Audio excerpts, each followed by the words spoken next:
This Tennessee girl showed us one of the worst pictures imaginable, or to be honest, not even imaginable, of security, safety, and defense in Murfreesboro, where she just went out for a walk and encountered this, what she's going to say. People literally cannot even walk in broad daylight without the fear of getting harmed, assaulted, battered, or worse. Uh, have a look at this. You must know this in order to be safe and also at the same time a responsible citizen of the US. Have a look. I'm literally still shaking. I swear, watching true crime has saved my life today. And of course, God. It's a beautiful Saturday here in Tennessee, and I decided that for my active recovery day, I wanted to go on a walk at a trail. Well, I found this one cafe that's at a park, and I really wanted to go try it, go on a little walk and take the dogs and my mom. Well, yep, we get there, we grab our coffee, and we head into a trail. And we walk into this one trail where it's kind of secluded. Like there were a few people, but there weren't many. And it was like far and few. Get to this one area in the trail where there's like a little bridge where you can walk into like a little hexagon area. So it's enclosed, and you can just look out into nature and just take a seat and just relax. Well, my mom and I were sitting there giving the dogs water, and I hear footsteps. And I had already seen this man walk up, and I thought he was just, coming into the hexagon and leaving out the other way. But he comes up, leaves, and then comes right back up. And that's when I hear him say, "Hi, hey, hello." And I turn back and I'm like, "Hi." And he's like, "Oh, sorry, I did not want to scare you." And I'm like, "Okay, hi, yeah, no problem." He walks up to me and he starts looking at the dogs. And he's like, "Are they friendly?" And my immediate reaction is kind of to like tell him no. So I say, they're learning. But of course, my sister's dog is very friendly. And so she goes up to him and sniffs him, and she's like wagging her tail. And he immediately is like, "Oh no, she's really friendly." But then my other dog, Coda, he's kind of scared of men. So he's guarding us. And I can tell my dog's body language was a little off. I was like, he senses something. And he's just like sitting there kind of guarding, and then as soon as the man starts to get closer to us, my dog starts barking and the man backs off. This is what the man was wearing. He was wearing a white t-shirt, like just a regular white t-shirt, basketball shorts, like gray basketball shorts, and dress shoes. And he had sunglasses on. He was bald, and he was probably in his like late 40s, early 50s. Who wears dress shoes at a park in a trail? And he had a flip phone.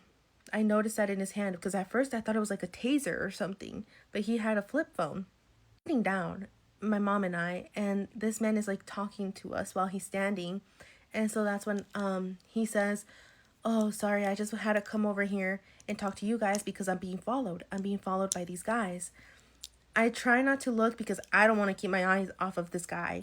But from the corner of my eye, I do see men like standing at each side of the entrances of this hexagon that we're at. So we really had like no way out. We were kind of like cornered. And these men were both wearing blue t-shirts, a dark gray like hat, sunglasses, and jeans. And he's like, "Yeah, this one guy's following me." And I start getting up, signal my mom to like get up, let's go. And I'm like, "Oh, okay, well, stay safe." And he's like, "Yeah, I'm just going back to my car to get some protection." And I'm like, "Okay." I, from watching true crime, did not say, "Well, let me call the cops" or anything. Like, I didn't say anything. I tried to stay as silent as I could with this man. Because, as we know, as soon as you say something about the police or signaling that you feel threatened, that's when they start doing whatever they're going to do. This is a nice point, by the way. Uh, I believe it's a desperate time, desperate measures situation where we are sharing this. But for the general public, if you know about the 911 situation, you can simply call them and talk to them as a friend as well. Share your routine. Okay, right now I am like at this particular park, at this particular junction, and yeah, I will see you. You can talk to them as a friend. And a 911 dispatcher from the security, the emergency response services, they will analyze your situation and they would know this. And they would ask you like a couple of questions, yes, no, and you can uh, relay your situation to them, just to be like a few steps ahead of somebody. Just like the girl said, you don't want to alarm them too much, the aggressors or like the probable aggressors. So it is just a public service message I thought I would relay to you.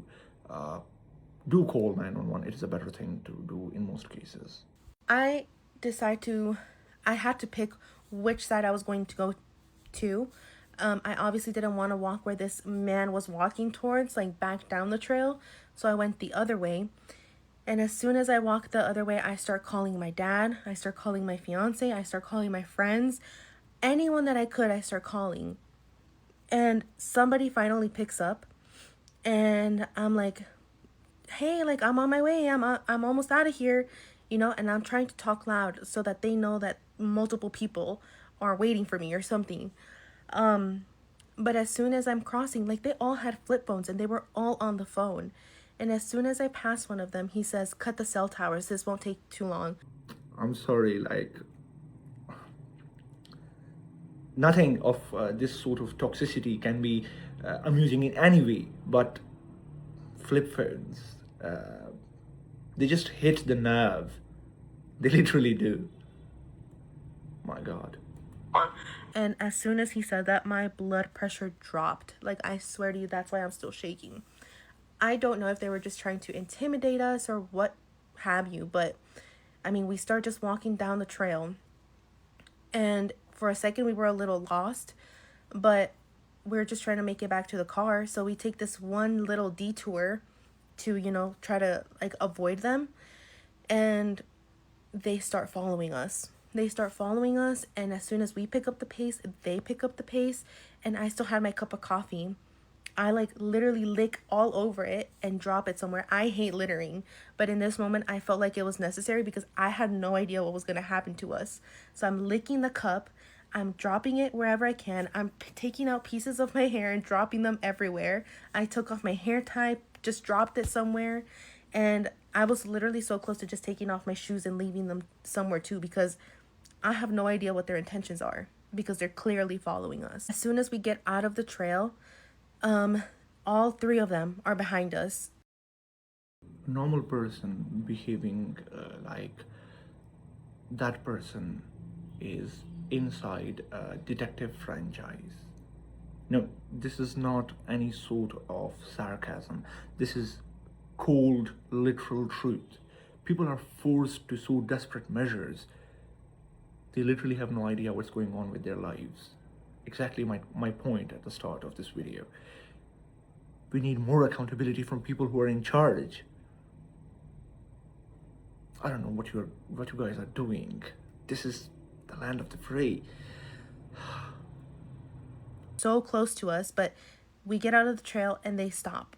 Which, mind you, remember I went towards the back so that we could walk behind all of these guys. And instead, the one that was fearing for his life went into some trees or something because he had to have waited for us to get in front of him so he could be behind us. Like all of them. Like if you were fearing for your life, you would assume that you're also walking towards the parking lot or something. Well, that man didn't follow us from there. I called the cops, gave them the description, told them everything, and I saw multiple other cops like pull in and try to look for them, but it's just scary to think that, you know, there are girls. I did see women out there running by themselves, headphones on, and like, I don't know. For myself, I don't like just being in trails by myself. I was so close to going by myself with the dogs and that's it. But last minute, I just decided to invite my mom and she wanted to go, so we went. But like I said, I'm still shaking, so just be careful, everyone. And this is why I know true crime isn't a popular topic because it is scary. It is scary to think that this... It is very scary. And what sort of what sort of a life would that be if you just want to take a stroll by yourself and in a beautiful place like Murfreesboro, and you want to take a nice cup of coffee by yourself, just you and your dog or your cat,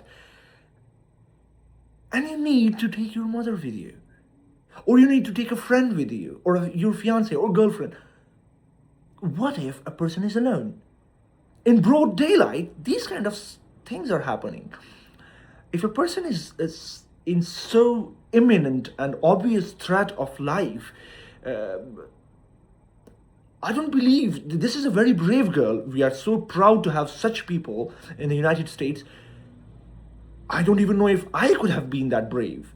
I literally can't say anything for myself.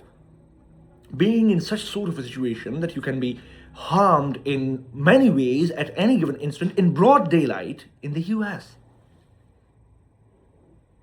What is being done to this great country of ours? I believe that is a question not for us or a few people that are watching this platform, but for all of you Americans out there. All of you good Americans. Please ask questions. Also, the basic content and the basic idea behind this video is for you to stay vigilant, stay aware, and please stay safe. God bless you. God bless America. And thank you for watching the video.